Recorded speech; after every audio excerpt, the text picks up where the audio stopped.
Welcome to this week's End of Days Update, coming to you from Hattiesburg, Mississippi.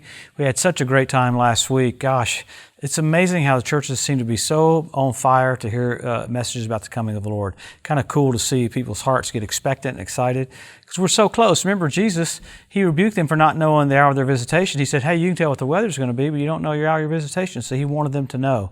So what we're doing with the End of Days Update is coming to you every single week to look at what's happening around Israel. But if you happen to be in the New England area, this weekend we'll be in Springfield, Mass, Friday, Saturday, Sunday, and then Sunday night we'll be in Laconia, New Hampshire. We're going to have a great time. Those are Joey Roberts and Ross Roberts Generation Summits. We're going to have a fun time, man. They're crazy because you never know who's going to preach, but we'll have a great time. So we're coming to you every week to look at the things that point to the coming of the Lord, specifically the gathering of nations for the Ezekiel 38 war. The rapture of the church is signless, but the second coming has so many signs it makes it easy for us. I hear people say, well, I can't tell when the Lord's coming back. Yet He provided verse after verse after verse after verse to show us what the climate would be, show us what the nations would be doing. And man, the nations are falling into position one after another, showing us how near we are to the coming of the Lord. So let's pick up with what's happening around Israel. Probably first of all and foremost is probably Turkey. It came out yesterday on the Jerusalem Post that Turkey's wanting to take over the Palestinian Authority. Remember I said a few weeks ago, every single thing showing what Turkey was doing was they've systematically surrounded Israel militarily in Egypt, Libya, Syria, and even the northern part of it on the edge of Turkey. Crazy. So this week, Jerusalem Post came out with another post saying, ready for war, Turkey on the war path. And it says, and no one's paying attention. Kind of crazy when you have secular media talking about what Turkey's doing, because this is the big deal right here. Yesterday, President Erdogan of Turkey made the announcement that Jerusalem belongs to Turkey. And remember, he makes those calls in the last few years, hey, we're going to call on all of Islam to ascend to the Temple Mount and take over the Temple Mount. Well, yesterday's the big one when he said Jerusalem doesn't belong to Israel, it belongs to Turkey. And when you start hearing verbiage like that, you can tell, man, something's up. So you got all kinds of things happening. You had rockets fired from Gaza this last week. One thing that's been intriguing, you haven't seen really an interception of missiles from Iran going down into Syria. You've had a couple of skirmishes where Iranian militia fired missiles into Iraq again, real close to our base. I'm surprised that we really haven't retaliated, but there's more and more shift of troops like we talked about last week. With that shift of troops, that means something's up.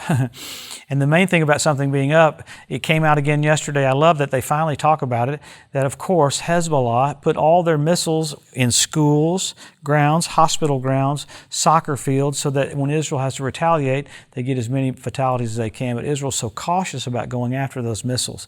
Pretty crazy. You saw this last week that Russia came out to help Iran with an S-400 missile defense system. They said, we're ready to deliver it.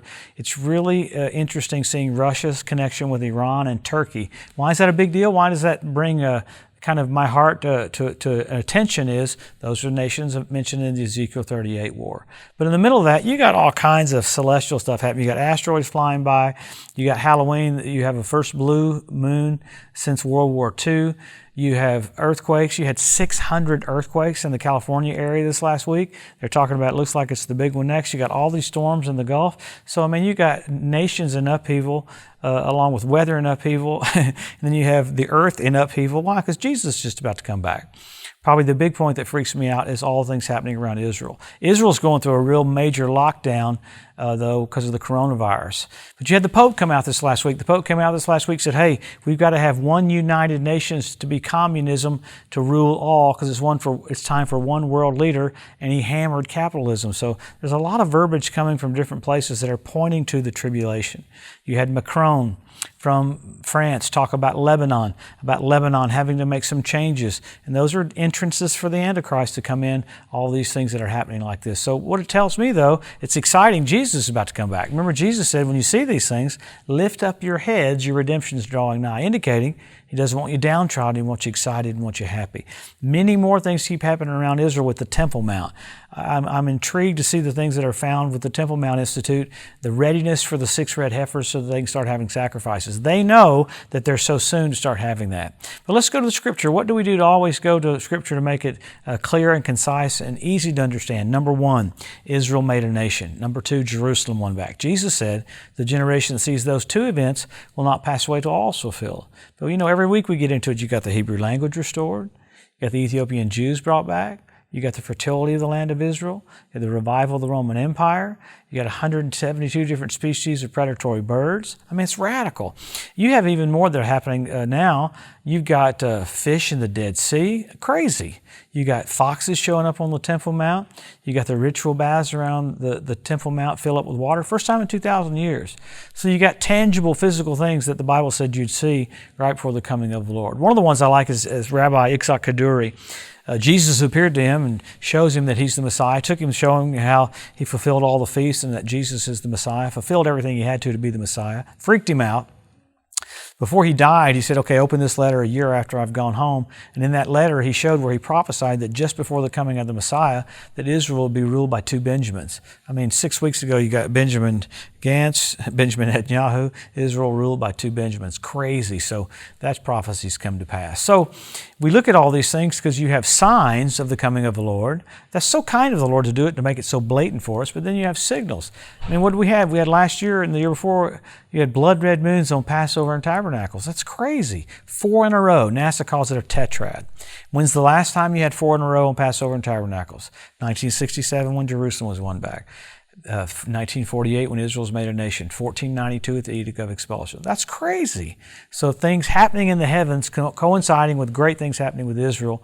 But there's even more. You had the Bethlehem star this last year. First time in 2,000 years. Jupiter, Regulus, and Venus. Crazy. After that, you had Mercury do a flyby of the sun. Planets formed a sickle. The moon formed a sickle. Orion changed its instrument to hammer. He had hammer and sickle on the same day. So we're so privileged and so blessed to have the heavens preaching to us. You got the signs preaching to us, and all the verses in the Bible preaching to us how close we are. What do? Help our local church, help our local pastor, be more engaged. The closer we are, the kinder and the sweeter, the more merciful you'll be. The Lord shows us all this stuff because He loves you so much. He wants you blessed. He wants you encouraged. He wants you strengthened. We'll come back next week. We'll look and see what's happening around Israel. There's a lot of things literally unfolding right before our eyes every single week, showing us how close we are to the coming of the Lord. What an exciting time. So lift up your heads, have great joy and great strength. Jesus is just about to come. Have a great week. We'll see you next Wednesday.